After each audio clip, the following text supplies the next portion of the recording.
Morning. Afternoon. Afternoon. We've had quite a time. Yes. Yeah.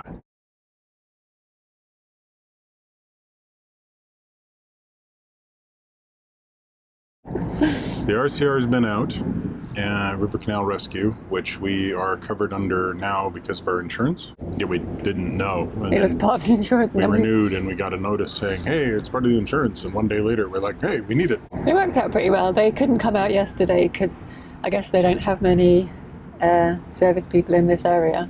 Well, apparently, yeah. They really don't, and they had to call around quite a bit, and they got this guy who actually doesn't work for them, but he does do call-outs occasionally. Yeah. And so he came out, and in like record time, fully maybe one half of the amount of time it took me to get the thing unscrewed and off last night, he got it installed and working again. So it's worth the money. Wow, yes, that's way less trouble than I had. Also, the EA people. Yeah, so we had real problems getting through to them on the phone. Like, you must have been on the phone to them for like a good hour. Well, yeah, there was a lot of confusion. I think the problem is on the computer system. Basically, the first person I talked to looked up the grid reference number that I got, saw an EA asset, but it doesn't seem to locate exactly where. So they thought it was a pump on the other side of this bridge. And I'm like, no, I'm quite certain it's a mooring. How do you know it's a mooring? It says mooring. We'd have just dealt with it if we were just mooring here for a night, and we'd have just climbed over the dangerous wall, past the tree. But because we knew we needed to get this RCR guy down, we couldn't ask him to do that as part of his job. So we needed to get the gate open. Yeah. Now this leads to the funny point that will come later. I think it was the fourth phone call. The person on the phone ended up calling out, got somebody, and said, okay, there's going to be somebody there in 20 minutes. Yeah. And then, sure enough, that fella showed up, and before even talking to us and everything, was cutting down the tree, having gotten the gate open, and was unlocked, and was just like, hey, no problem. It took him 5 minutes. And so, done and gone. And then I'm on the back doing a little bit of work on this thing I'm trying to build for the crossing of the wash. And from across the way, another guy from the EA starts, talking to me across the river. Well, he drives around, and we actually chatted for quite a while. And yeah, it's basically just something where once they realized there was a boat actually in distress, it happened really fast. It was just lots of communication difficulties before that. Having seen it, the gentleman from the EA that was talking to me afterwards came by this morning to take some pictures and everything, because he's like, actually, this really would be a useful asset. Yeah. It would be a useful thing. There's a statutory reason why the Mod Foster Drain isn't actually considered a navigation. And because it's not considered a navigation, like it's not one of the statutory rivers, it's a drainage ditch, essentially. And because of that, it's treated only as kind of incidental that there's this mooring here.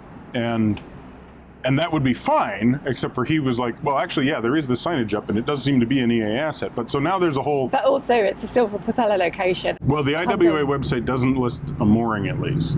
It does say that you can...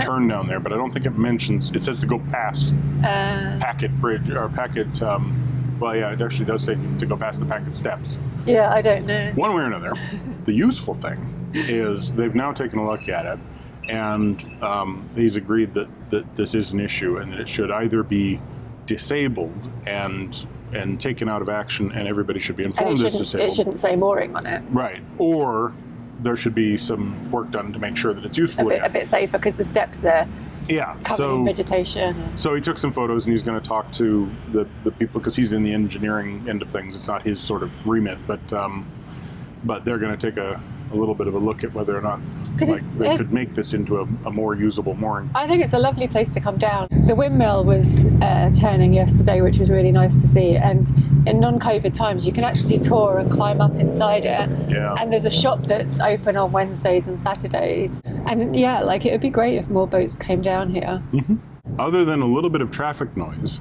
it's a very convenient little location. Yeah, right. If you could get up and down off of that thing fairly easily, it is quite a nice little spot.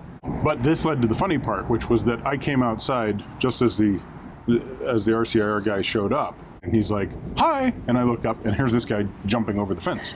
So, so I was like, actually, we did quite a bit to get that open, but oh, no problem.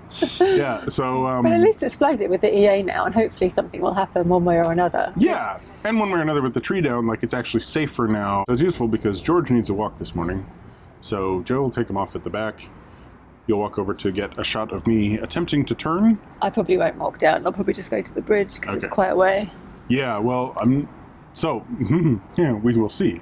The IWA says you can turn a boat up to 65 feet just past this bridge. It's actually navigable all the way to the end. However, the turning point for a boat our length is right on the other side there. Well, it's not even officially a turning point, but the location where there's enough room to turn. Hopefully. Yeah, hopefully. So I'm supposed to go down through the bridge and go to the point where the brick wall ends, put my nose in there, and I should be able to spin. Yeah. And then it'll be turning around and coming back past the golf course. And yeah, and a bit further up on this drain. Yeah, the stone bridge drain. Well, we've done that bit.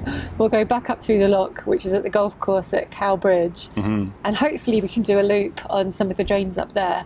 Yeah. But the water was showing us a bit high yesterday, so some of the bridges might be a bit low, so we'll just see what Some happens. of them definitely will be too low on some of the side tributaries and everything. But the good thing is we've got the suitable for propeller location, and we came down, which is here, so that's good. And the annoying thing is we've got Anton's Gowt lock to do to get back onto the river. Yeah, with that big it's got the ladder. Big ladder, but I think you're going to have to do it because you could barely move. I couldn't move it on my own. It's an adventure. Oh, and it's like 1 o'clock already, so we've lost half the day, but we'll see. We'll go faster. Now we've got a throttle to do it with. Luckily, it's the end of May, so it's light till like 8 or 9 at the moment, which is so nice. Yeah. So, speed now. Forward. So this is the state of the stairs. But the shrub that was at the top yesterday has gone, so we can use the gate.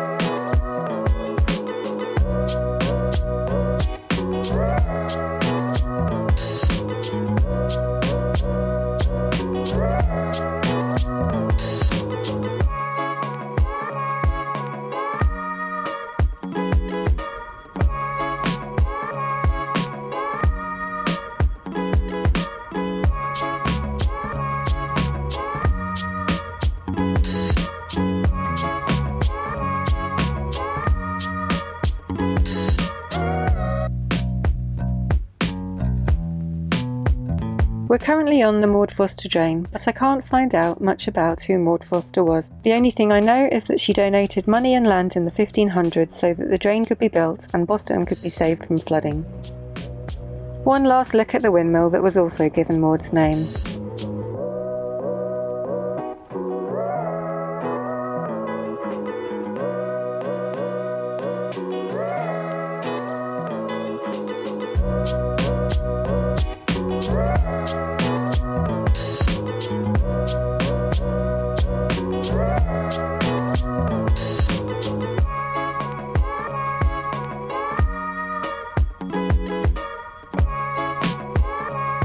Mind your head, Michael.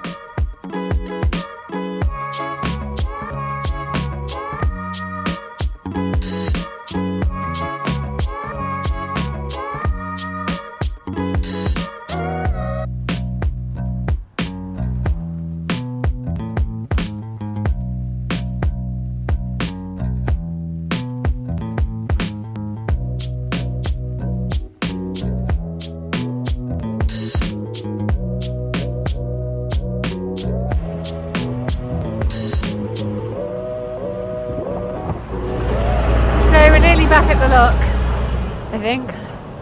Michael's just coming under the bridge there, but we're not going up the lock, we're going to carry on straight along to see the other windmill, hopefully.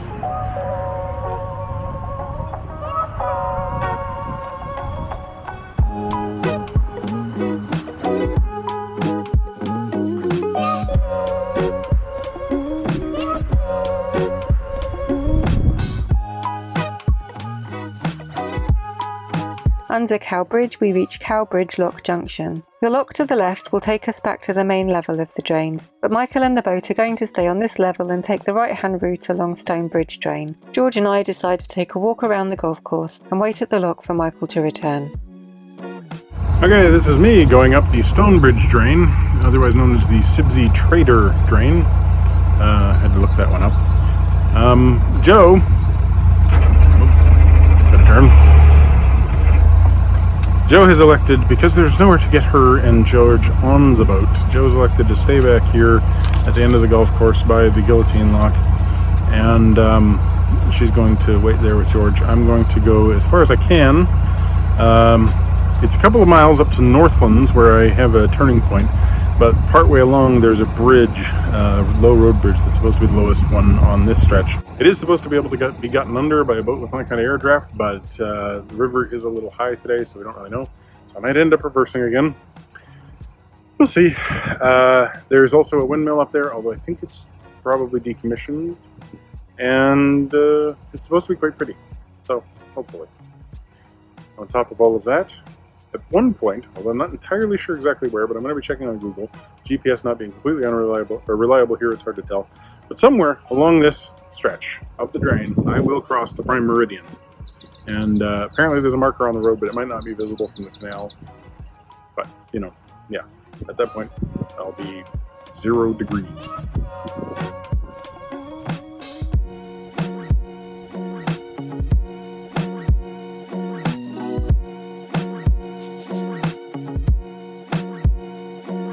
It's about 4 miles along Stonebridge Drain from the lock to the junction with the east and west catchment drains, and the navigation pretty much runs in a straight line the whole way.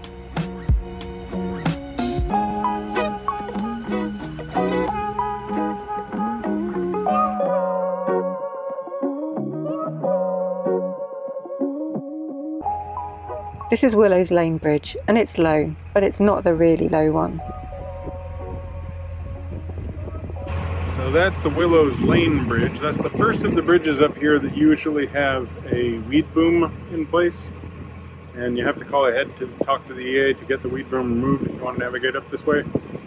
We got lucky. We happened to arrive at a time when all the booms are out. So we're supposedly clear all the way up. But they will be going in again soon. So that's why we're making the trip now.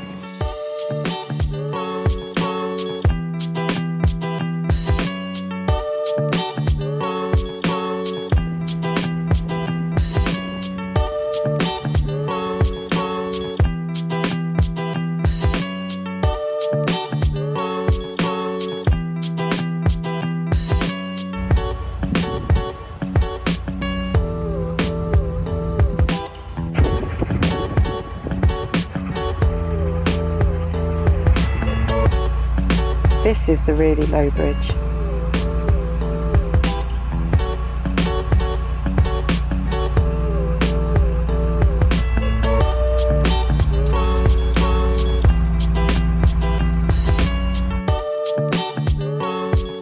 And this is what it looked like going under from the front camera.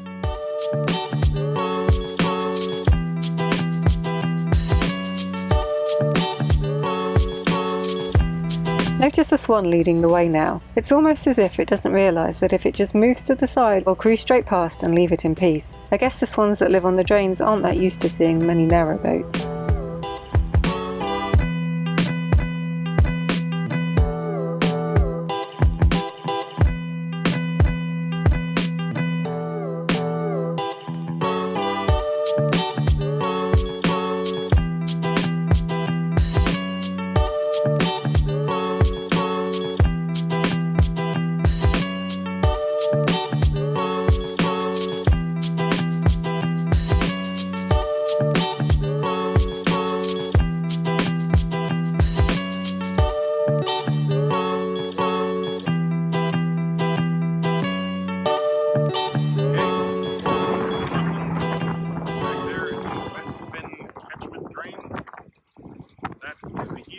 Catchment drain. Did a little bit of research on some vlogs. Up that way, about a half mile around a bend, is a footbridge I can't make it under. Up that way, more like a mile, another footbridge I can't make it under. Both of those are going to be shorter than the Frithville Road Bridge, which is the one that knocked over the GoPro cameras. Frith Road Bridge was lots of fun. Basically, it looked perfectly fine. Then you get under there and you find out that the north side of the bridge is a couple inches shorter than the south side of the bridge. And yeah, so you make it onto the south side and you're like, yep, no problem, I'm clear. And then you get to this bit and it goes, oh, wait, uh-oh. Well, luckily, it just knocked over the front GoPro, which landed, thankfully, because of the magnet mount on its side and stayed in place. Slightly moved one of my wireless antennas and then knocked over the second GoPro. Luckily, it didn't knock over me. Anyway, gotta get back there now before the water raises.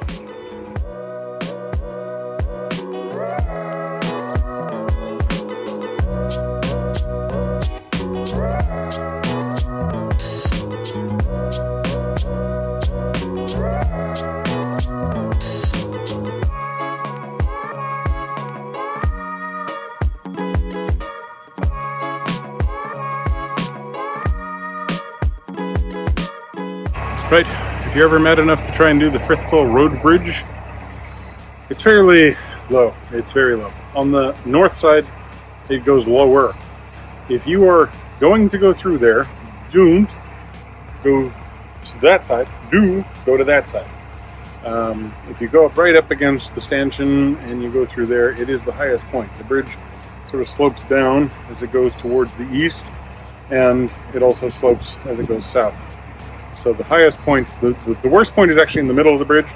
The highest point is over towards the west side stanchion. Good fun. All right.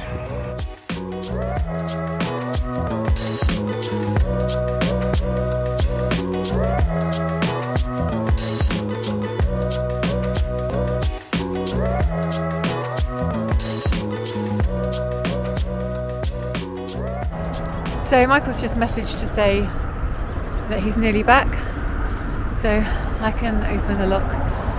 Ready for him, finally.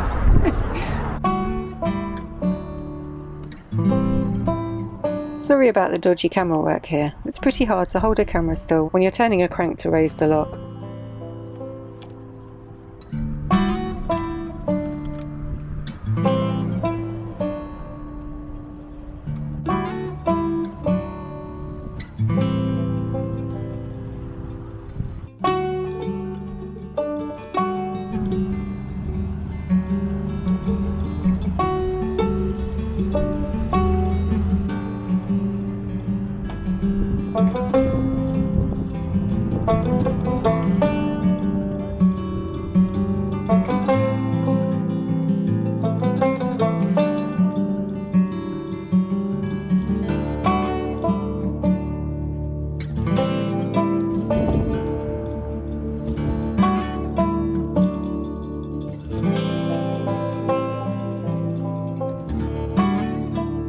We recorded a whole piece to camera here talking about how the day is going. Unfortunately, the sound is too bad to use the clip. To summarise, it's now 4 PM and we're running out of time. In addition to that, we have concerns about the high water levels, as this means the low bridges are even lower. And as there aren't any official places to moor, it's going to be really hard to find somewhere where we can get George on and off the boat. Reluctantly, we decide we have no choice but to head back to Anton's Gowt to moor on the river Witham.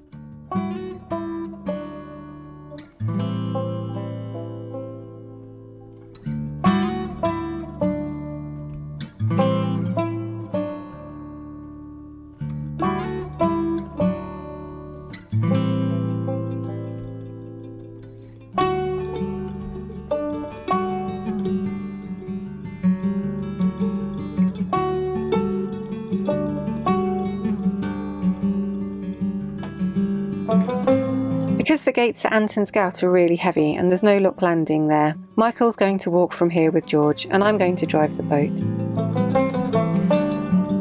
Now we're back on the Frith Bank drain, which will take us back to Anton's Gowt Lock and the river Witham. It's really strange for me to be driving the boat while Michael walks with George. As you know, it's usually the other way round.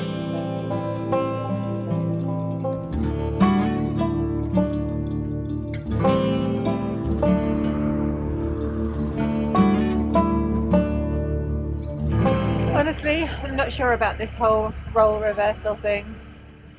I'm fine driving, I'm confident at driving, I just probably haven't had enough practice.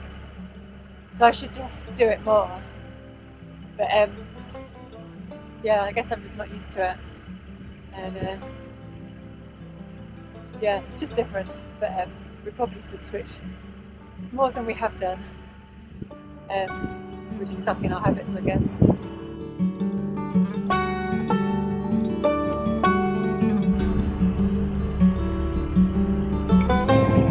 And for anyone who likes having a canal to themselves, come here. You're pretty much guaranteed not to meet some other boats. And if you didn't have a dog, you could probably just moor anywhere. It's only because we need to get George on and off the boat that we can't. We probably would have just stayed at the side if it wasn't for George, because he's not potty trained. But yeah, if you didn't have to get off the boat, if you had enough food and water and supplies, you could just moor anywhere, I guess. And yeah, it'd be pretty peaceful and pretty lovely.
So I think we're nearly there.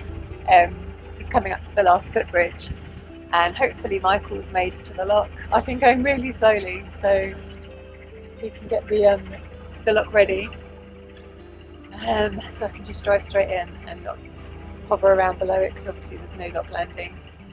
And I've been following this one for the last mile or so, and still in front of me, showing me the one, not that there's any other way to go.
Why is George so muddy? Oh, well, okay. So we had to walk to Anton Gowt, me and George. And walking to Anton Gowt takes you along a road that has no sidewalk. There's no pedestrian. He means pavement? No pavement. There's no pedestrian area. George, get over here. What there is a large number of places where the asphalt has been worn away, and there's like a divot full of mud and water and stuff. And George was finding most of those and trying to drink from the ones that were the most grotesque, and trying to splash through the ones that had, you know, clear water. And somehow he got that inverted. So he drank the clear water and splashed through the grotesque. Anyway, he's got a muddy tummy. Yeah, he's got a pretty muddy tummy. There were also some partridges in a field, and all of a sudden it's like I'm walking this way down the road. Suddenly there's a vector pulling me that way with a force greater than I can muster. Michael's been learning what it's like to walk, George. Yeah. While the boat's moving. Well, it's just funny, right? I'm walking along with this leash pulled at a tangential direction, and a dog stumbling over himself trying not to rock straight. He gets so excited. Oh my gosh. Yeah. So we're back on the Witham, and I have to admit I'm a bit disappointed that we didn't see more of the drains. We didn't see as much as we thought we would. Yeah. So I'm a bit sad. Yeah, me too. Realistically, I do think that exploring it on a narrowboat is just going to be a matter of luck. Like if you show up and at a period of time where they've raised it to the, you know, you're early in the spring or late, I guess, in the fall, where they've raised it up to navigation level, but the weed hasn't socked in and there hasn't been sufficient rain to take it above navigation level, you'd be fine. Yeah. Also, if you had a 3-foot tall boat. But I'm so glad we did it. It's definitely worth it. I really enjoyed the adventure. Like, those locks are hard though. Like, you felt how heavy those gates were. Yeah. I mean, the Anton Gowt locks are just ridiculous. Yeah.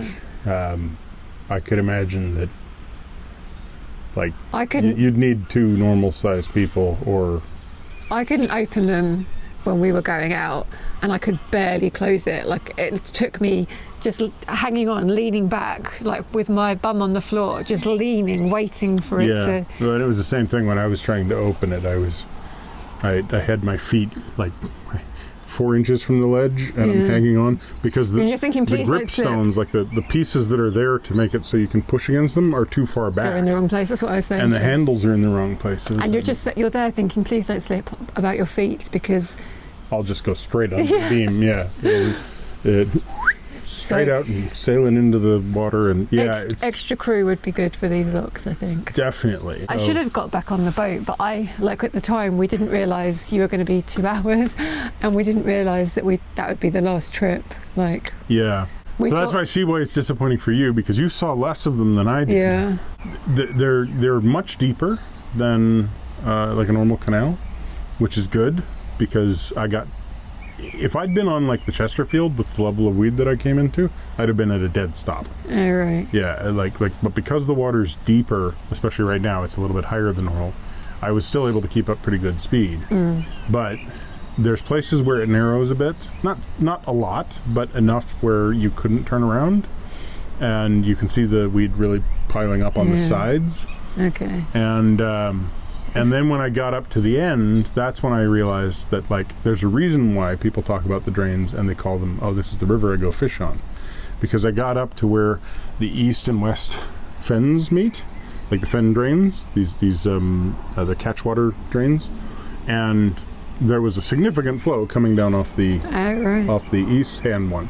So I initially went and go, oh, well, the west is wider, so I'll put my nose over to the west one, swing the back end over, and sort of spin. Didn't realize how much of a current was there. So when I started to turn left, I turned way left, and I'm just like, well, that tree's going to bite it. So then I had to do this, and there's these lovely couple that are doing some like maintenance of the garden or whatever, just watching me and just oh, he's a right idiot.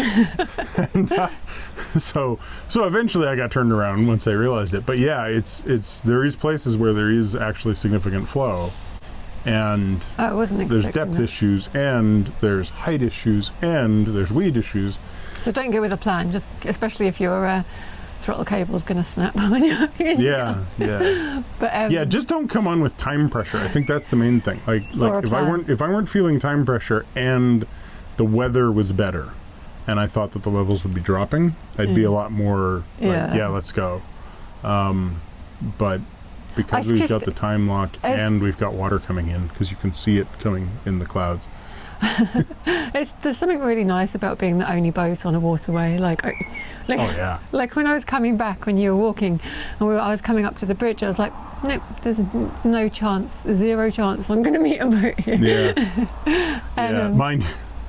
I came around the corner as we were leaving Boston, and I'd forgotten about the weed boats. Yeah. And there's this weed boat there with this chainsaw thing, and I mean they were great. They pulled way over to the side, and they weren't in my way at all. But I was still like, bloody traffic.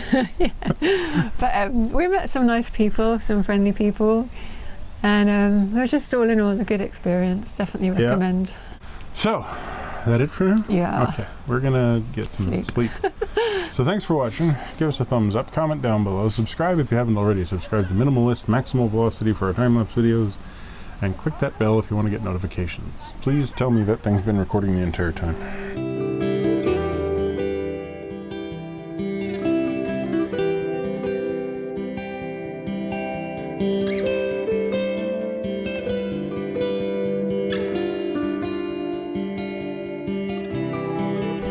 Yeah, it was in the coal bucket. I didn't put it. I would never have tidied it there. I think you just missed it because it's black. Coal's black. I got accused of tidying Michael's height up because he couldn't find it. Couldn't find my hat. Do you know that in the late 80s or the early 90s, the Muppets took Manhattan, and not long afterwards, Friday the 13th, Jason took Manhattan? And I've always wanted to see a mashup of those two. Right. The Muppets take Jason in Manhattan.